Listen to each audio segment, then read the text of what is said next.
ঐতিহ্যবাহী বারুণী মেলা উপলক্ষে উত্তর চব্বিশ পরগনার বনগাঁ ঠাকুরনগর ঠাকুরবাড়িতে চলছে পুণ্য স্নান। বারুণীর পুণ্য স্নান ঘিরে ইতিমধ্যেই ভিড় জমিয়েছেন অগণিত পুণ্যার্থী। পুণ্যযোগ বুধবার রাত 10টা থেকে শুরু হয়েছে, আজ দিনভর থাকবে বলে জানা গেছে। দেখছেন সেই ছবি। ঐতিহ্যবাহী বারুণীর মেলা উপলক্ষে উত্তর চব্বিশ পরগনার বনগাঁ ঠাকুরনগর ঠাকুরবাড়িতে চলছে পুণ্য স্নান পর্ব।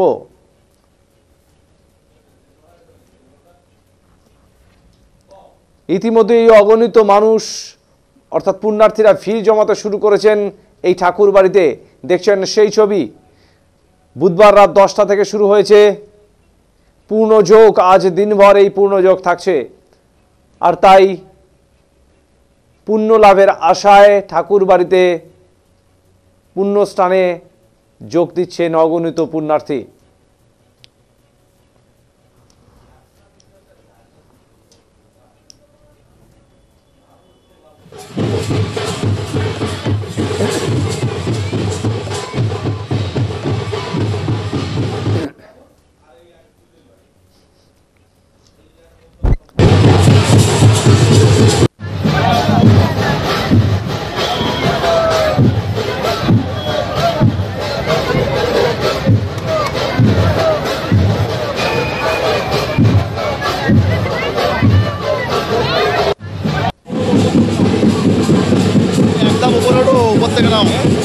একদম উপরে ওঠো,